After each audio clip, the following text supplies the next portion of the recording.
S'ouvrir aux autres et au monde, c'est l'opportunité de s'enrichir, de mieux se connaître pour mieux vivre ensemble.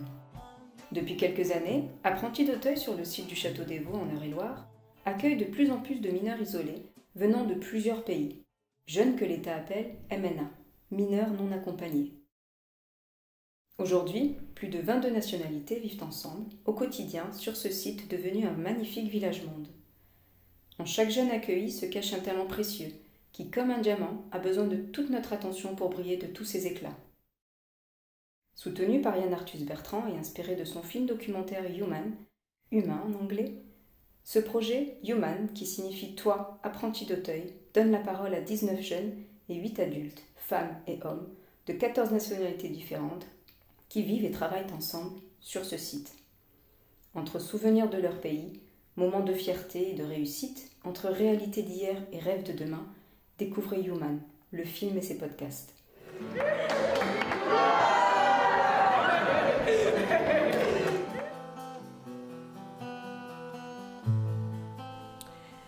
Alors moi c'est Mawa, j'ai 17 ans, je suis en France, ça fait 4 ans et je suis une formation de CAP, service aux personnes, vente. Je crois que c'est ça. Super. Et de quel pays tu viens? Je viens de la Guinée-Conakry. Tu as été élevée par ta grand-mère? Oui, j'ai été élevée par ma grand-mère. J'étais dans une grande famille et on n'était pas pauvres, et on n'était pas riches, mais quand même on gagnait ce qu'on pouvait gagner, ce qu'on mange. On n'était pas comme les autres qui ne pouvaient pas gagner de leur propre grain, ce qu'ils mangent. Mais moi, heureusement pour moi, j'ai une famille qui ont été à l'école et qui travaillaient et tout. Et j'ai des frères et sœurs qui sont restés en Guinée. Et franchement, deux fois, ça m'arrive, je dors pas, je pense qu'à eux. Parce que dans ma tête, je me dis, ils vivent les mêmes choses que je vivais chez moi en Afrique. Donc, en gros, ils sont maltraités et tout. Donc, deux fois, ça me déchire le cœur de me voir, je suis en sécurité et eux, ils sont pas du tout en sécurité. Et euh, franchement, ça me déchire le cœur. Je comprends. Mon plus beau souvenir de la Guinée-Conakry, c'est d'avoir rencontré un monsieur français qui m'a vraiment soutenu, qui m'a aidé et tout. Et financièrement, moralement et physiquement. Donc, ça. Quand j'ai commencé mon aventure, je l'avais prévenu, mais du coup, lui, il trouvait que c'était pas un truc sécurisant. Et il m'a dit, bah, prends pas la route et tout, c'est dangereux et tout. Tu vas dans un pays que tu connais pas et vraiment, ça se fait pas. Il m'a dit, si un jour j'ai les moyens et tout pour te faire venir, je passerai par la voie normale pour te faire venir et tout. Et moi, j'en avais marre et tout. Et ma grand-mère, elle avait commencé à dire qu'ils veulent je sais pas comment dire ça, me, me donner un mariage à un monsieur qui est vraiment âgé. Et je voulais pas du tout, je voulais poursuivre mes rêves. Donc, du coup, j'ai décidé de quitter. Wow. À quoi ressemblaient mes journées? Mes journées ressemblaient le matin, à l'aube, à 4 heures du matin, dès que les coqs commençaient à chanter et tout. Et ma grand-mère, elle me réveillait euh, pour faire en gros le ménage et cuisiner, faire le petit-déj pour mes oncles et ma tante. Et elle faisait ses ablutions pour partir au mosquée pour aller prier. Et moi, je faisais les ménages. En gros, je lavais la maison, je balayais la cour. Et en même temps, je cuisinais le petit déjeuner, la bouillie. Et après avoir cuisiné, je prépare la table pour déjeuner. Et en même temps, je m'occupe, après avoir mis la table, je m'occupe maintenant enfin de moi-même et je me prépare pour aller à l'école. je me lave et je prends ma douche et et après avoir pris ma douche, je viens, je débarrasse la table. Après, je me prépare pour aller à l'école.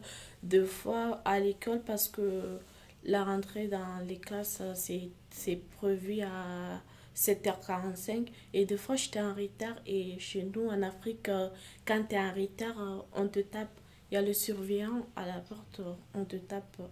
Donc, du coup, deux fois, ça m'arrivait à être en retard.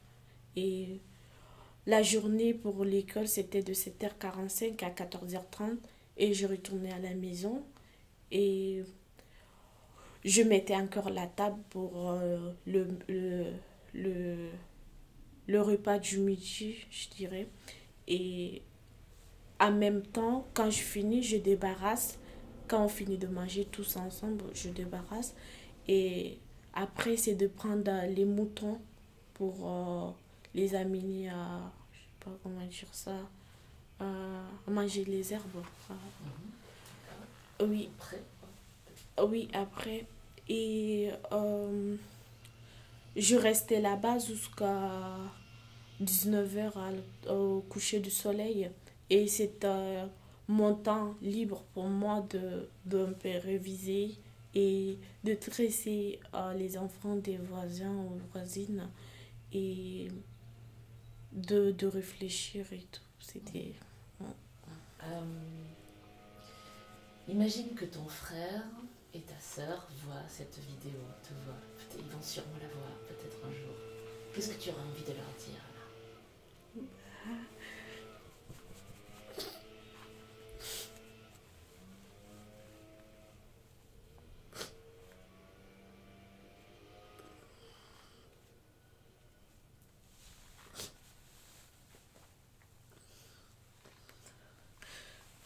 Bah, je vais juste les dire que je les aime.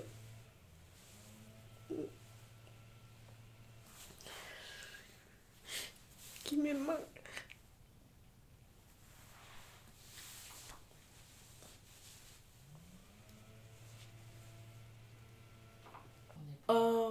Je dirais, je voudrais aussi parler sur l'excision, Ouais. car c'est un truc qui me touche vraiment au cœur que en Afrique, ils le font à les enfants innocents qui n'ont rien demandé et après ça les cause des problèmes.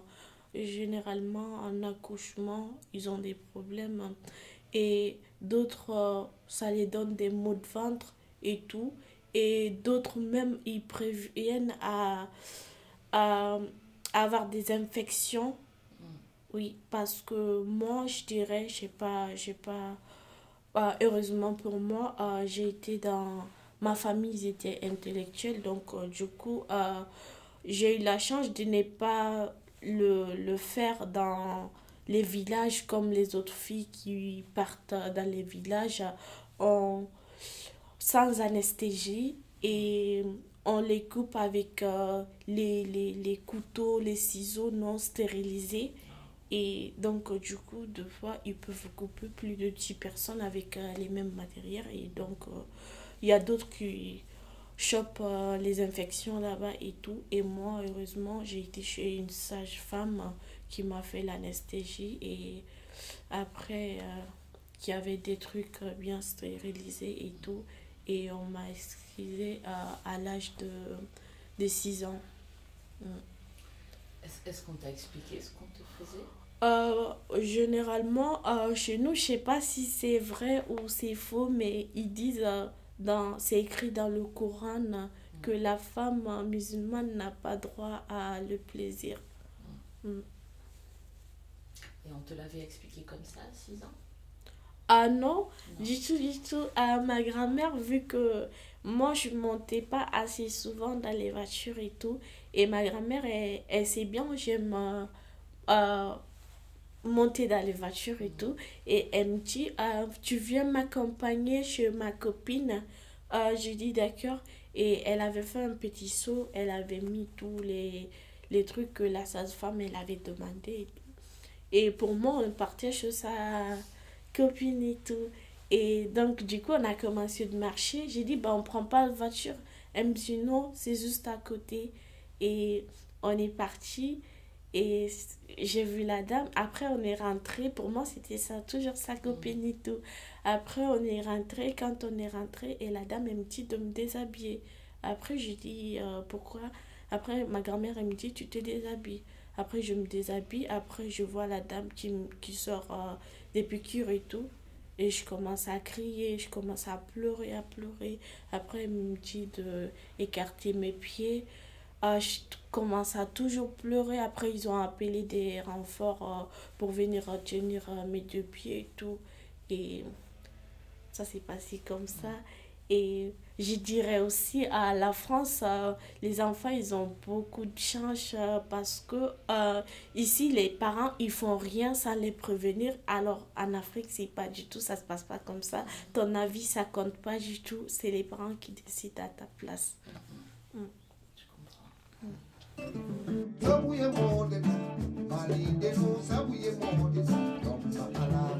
Sabuye modena, malinde no sabuye modena, dom papala. Sabuye modena, malinde no sabuye modena, dom papala. Sabuye modena. Je m'appelle Mohamed Hamed, j'ai 17 ans, je viens d'Afghanistan. Donc, dans la vie en France, qu'est-ce qui n'est pas le même que dans la vie en Afghanistan? Afghanistan, j'ai pas beaucoup parti à l'école. Ouais, Ici, c'est travailler aussi à l'école aussi. d'accord. Oui, il n'y a pas de guerre.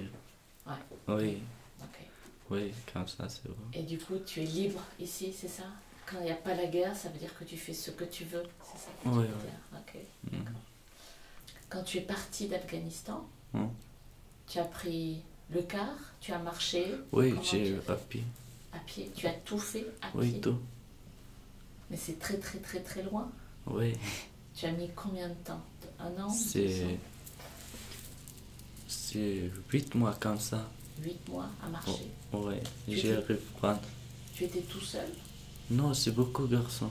D'accord. Oui, beaucoup de personnes d'Afghanistan, Pakistan, comme ça. D'accord, ok. Oui, c'est Allah.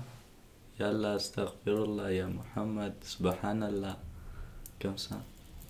C'est tout. Tous les jours, tous les soirs. C'est Ramadan aussi, après de Ramadan. Oui.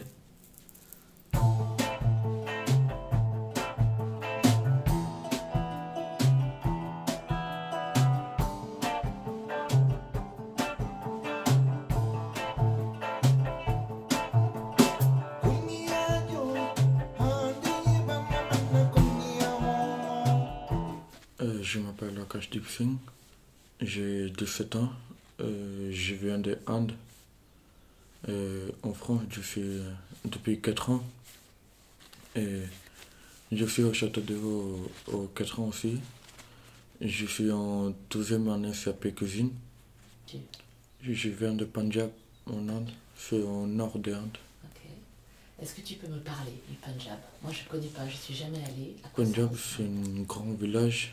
Il y a beaucoup de population là-bas. Et la religion, c'est Sikh au Punjab. La religion Sikh, c'est une religion qui on est végétarien.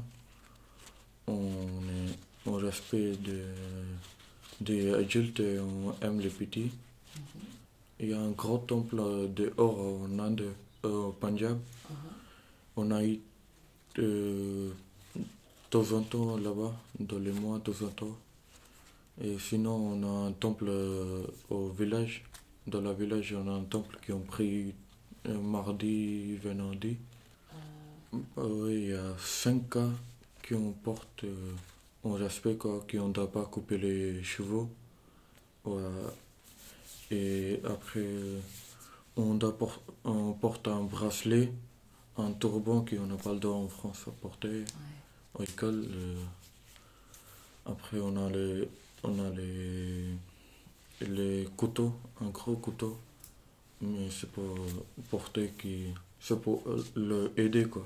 D'accord. Si ma mère, il est à la maison, il est que de moi et mon petit frère. D'accord. Et mon père, il travaille dans une entreprise qui crée l'électricité Ah oui, comme l'énergie. d'accord, je comprends. Il travaille dans les montagnes, tout ça. Ok, Et de temps en temps, il vient pour nous voir. ok. Ah, il n'est pas là tous les jours, c'est Non, il est pas. C'est loin, c'est dans le nord des Andes, quoi. C'est dans les montagnes, tout ça. ça? D'accord.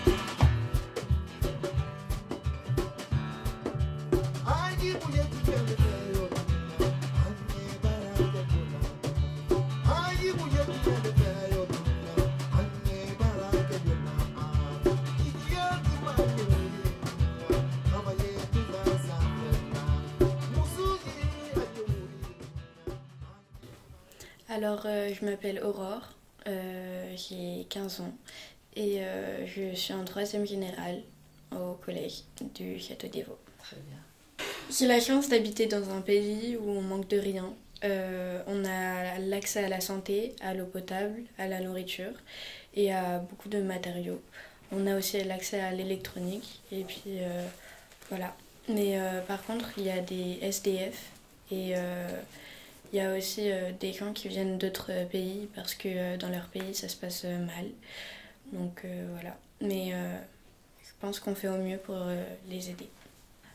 Plus tard, j'aimerais être biologiste dans les médicaments ou enfin biologiste dans la santé. D'accord, ok. Et je souhaiterais trouver un remède contre le cancer si j'y arrive ou pour d'autres maladies. Si le Covid n'est pas encore arrêté, bah, je trouverai la solution. D'accord. Et j'aime bien la science, Ouais, t'aimes bien la la SVT. science,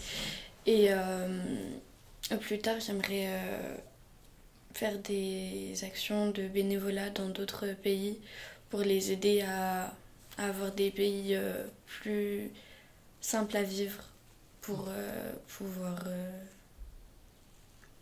avoir accès aux soins, à l'eau potable et à beaucoup d'autres choses. D'accord. Bah, je suis pas tant fière que ça, mais à chaque fois que... Enfin, je pense que tout le monde devrait faire ça.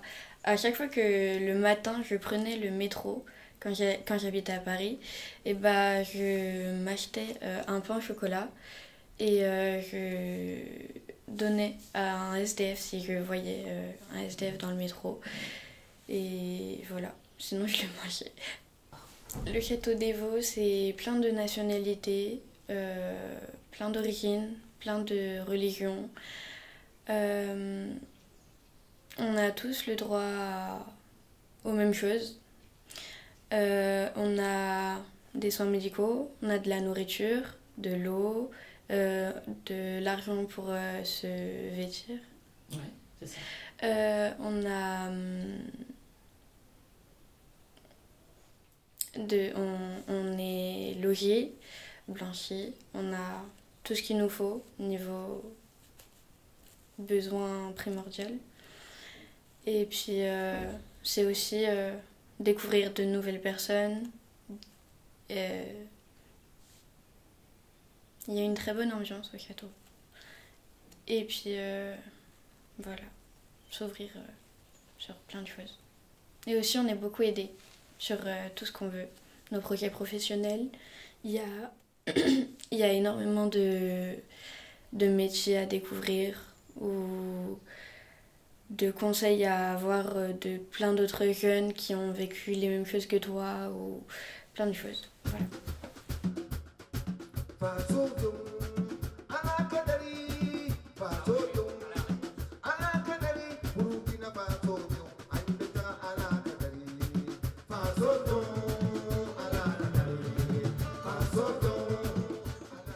Je m'appelle Manuel, j'ai 18 ans, je viens de l'Angola, je suis angolais. Ouais. Je suis arrivé en France en 2019, je pense en mois de janvier, ouais, mois de janvier, j'avais 16 ans, ouais, c'est ça. Là-bas, on parle portugais ou plus du tout? On parle portugais, oui, Ouais. on parle portugais. On apprend l'anglais à l'école, français, Ah oui. et on a aussi des langues maternelles, mais je ne parle pas ma langue maternelle, c'est dommage, parce que D'accord. personne ne m'a appris à parler ma langue maternelle, et oui. D'accord. c'est ça. Donc tu parlais un peu français avant d'arriver ici? Non, je parle pas du tout français avant d'arriver ici. Wow. Je parle pas du tout français, je parlais déjà l'anglais, ouais. J'ai parlé l'anglais et en français, je savais que ça va, bonjour, c'est tout. Oh, c'est Mais- déjà bien. Ouais, mais pour avoir une conversation, non, je pouvais pas, je pouvais pas faire une conversation. Surtout parce que il y a des Européens qui pensent que si ils partent dans un pays, dans un pays en Afrique, ils vont pas être bien accueillis ou les gens vont les regarder mal. Non. Dans mon pays, on est différent. On aime accueillir les étrangers. Oui, l'État aussi donne des opportunités pour eux. On est sociable et on aime apprendre avec, avec les étrangers parce qu'il y en a beaucoup de gens en Angola qui, depuis qu'ils sont nés, ils sont là-bas. Ouais. Ils savent pas comment ça se passe dehors. Ils savent pas comment ça se passe. Et quand ils voient ce genre de personnes, les étrangers, ils s'attachent à eux pour savoir comment ça se passe, si c'est bon ou pas bon. Ouais, c'est ça.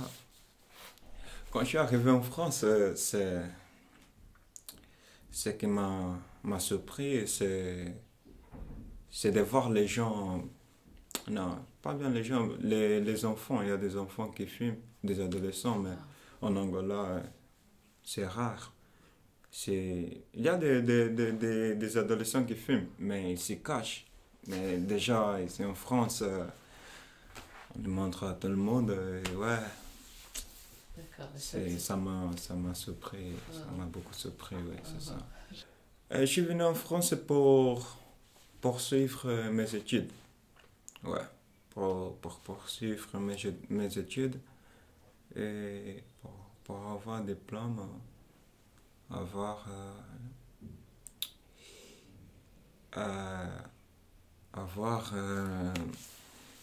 une vie normale. Ouais, c'est ça qui m'a fait venir en France. Ouais. En Angola, c'était difficile de poursuivre tes études? Après le décès de mon père, c'est arrivé un moment dans ma vie que c'était difficile. Ouais, c'était difficile. Il y avait des problèmes et tout, mais ce sont des trucs que j'aime pas parler sur. Ouais, Très c'est bien. ça. En ce moment, je voudrais avoir mon diplôme. En ce moment, ce qui m'inquiète,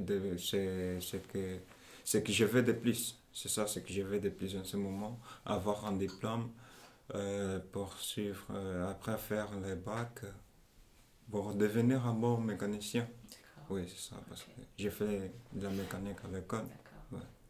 Je peux dire que la fuite, c'est ma passion. C'est vrai? Oui, j'aime bien. C'est un truc que on fait des connaissances. Ouais, ça nous oblige d'être sociable. Ouais, avec les gens. Savoir collaborer avec les autres. C'est un truc magique, magnifique. Oui, j'aime bien.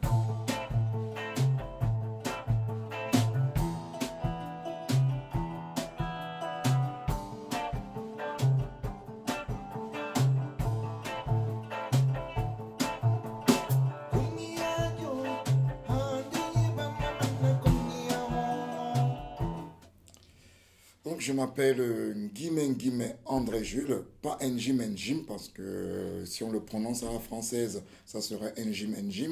J'ai 34 ans le 22 juillet. Je suis chef de service au Château des Vaux, à l'IES, l'internat éducatif et scolaire. Et je suis d'origine camerounaise.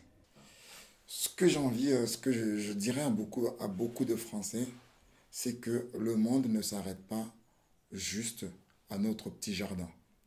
Le monde est tellement grand et, et il est aussi grand qu'il y a autant de nationalités, il y a autant de gens qui souffrent.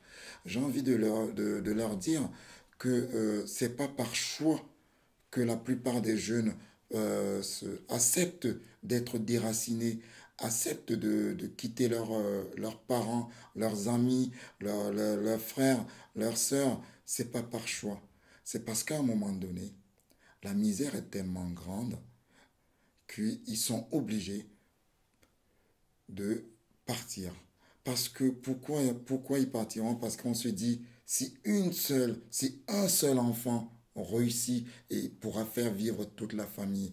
Donc, qu'à un moment donné, que nos débats ne s'arrêtent pas uniquement à ce qu'on voit à la télé, mais qu'on élargisse un peu plus nos horizons, qu'on côtoie ces enfants, surtout pour ceux qui habitent voilà, autour du château des Vaux. Les côtoyer, vous remarquerez que ce sont des enfants qui ont des cœurs d'or, qui ont des histoires atypiques, qui certains se ressemblent mais ne sont pas du tout les mêmes histoires, et que ces enfants, tout ce que leurs familles ont voulu, même ceux qui meurent dans la Méditerranée, ils ont voulu qu'ils sortent de la misère. Je pense qu'à un moment donné, si ces enfants pouvaient, et moi je le dis tous les jours, si j'avais eu espoir que j'aurais le salaire au Cameroun, le salaire que j'ai aujourd'hui en France, j'y serais déjà retourné depuis longtemps.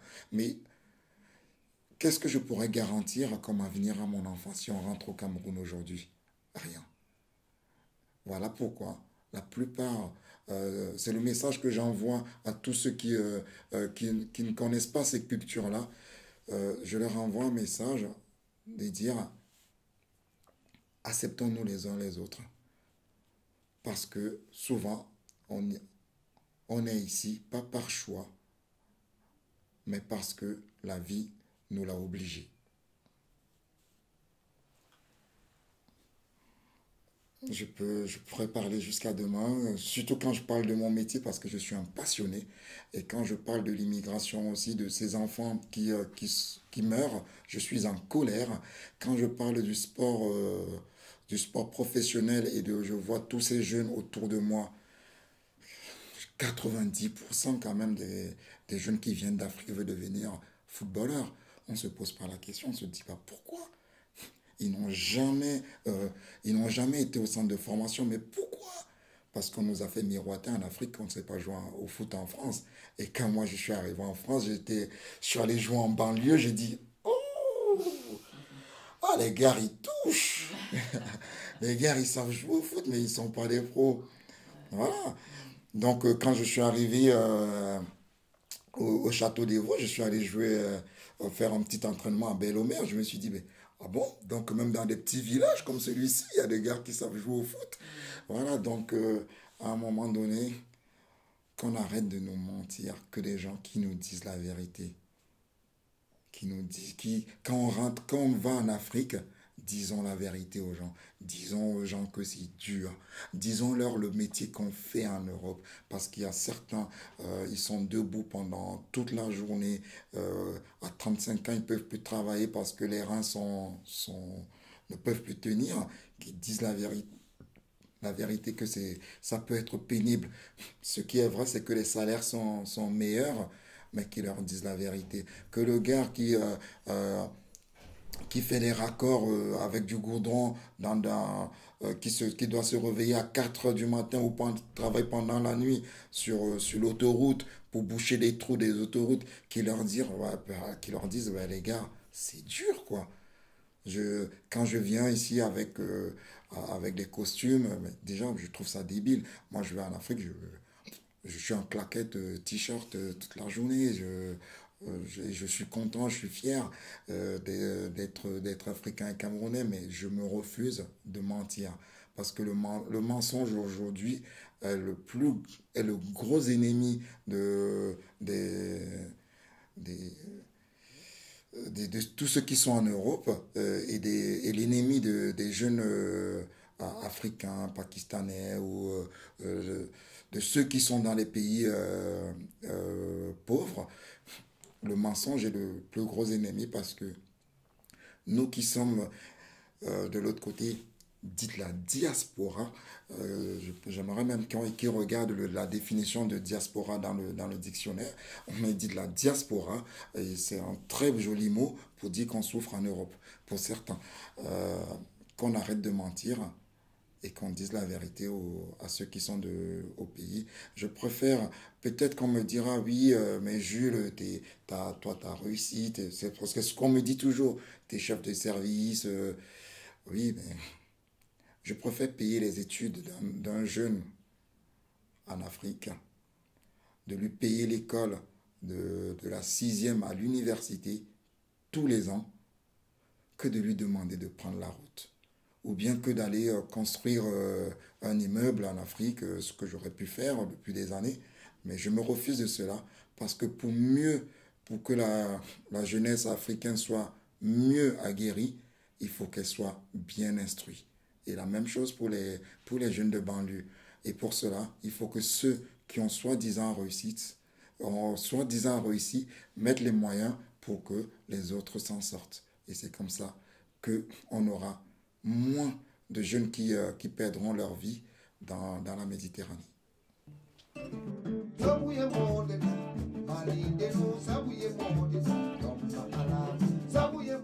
Je m'appelle Jean Edmond Rakuto Malala, je viens de Madagascar, de la capitale Tananarive.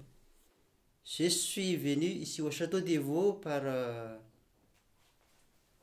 à travers la congrégation qui m'a envoyé en mission ici, comme aumônier ici au château des Vaux. Très bien. Et vous êtes arrivé il y a 1 an et demi ici? Je suis arrivé le début novembre 2019. Madagascar, c'est une belle île qui était verte, mais là on appelle île rouge maintenant. Pourquoi? Parce que il y a tout ce qui est ressources naturelles qui commencent à être épuisées petit à petit. Je parle justement dans ce domaine, surtout le problème de l'eau à Madagascar. Quand j'étais encore enfant, pendant mon enfance au pays, on avait tellement de l'eau. On s'amusait avec de l'eau. Pendant la saison, pendant l'été, l'eau monte jusqu'à devant notre porte. On monte sur une pirogue pour traverser de l'autre rive. On était bien habitués dans ça. Mais là maintenant, même en été, on traverse sec là où on a traversé sur les pirogues. Quel est le problème? C'est que on exploite l'eau et on ne garde pas l'eau comme il faut. Et ce qui fait que les sources tarissent petit à petit. Et ce qui fait dans les villes comme dans les campagnes, on trouve difficilement de l'eau pour irriguer la plantation et pour que les villes puissent aussi avoir de l'eau comme il faut. On fait la queue de toute une centaine de mètres de bidons pour remplir de l'eau pour se servir dans les maisons. Il faut se lever à 3 heures du matin pour avoir le premier rang. C'est là la difficulté maintenant dans presque tout Madagascar. Et peut-être ces derniers temps aussi, on parle surtout dans le sud. Le sud est devenu de plus en plus un pays désertique. Et les gens fuient cette région-là et s'immigrent de plus en plus dans le nord. Ce qui provoque un petit peu une sorte de migration et de bouleversements sociaux. Madagascar, il y a beaucoup de publicités qui passent à la télé ou dans les réseaux sociaux ou dans les journaux. C'est vrai que Madagascar est une belle île qu'il faut visiter, mais une île aussi qu'il faut sauvegarder. Il y a les richesses, comme j'ai dit tout à l'heure, qui est exploitées illicitement, que tout ce qui est à ressources dans ce pays ne revient pas au peuple. Donc c'est mon souhait qu'on trouve des moyens pour que ça serve vraiment au peuple et que ce bel pays ne devienne plus de plus en plus rouge, comme on dit île rouge, mais devienne de plus en plus une île verte. C'est mon souhait.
Atunadi, ah, tona wawa, una na wai.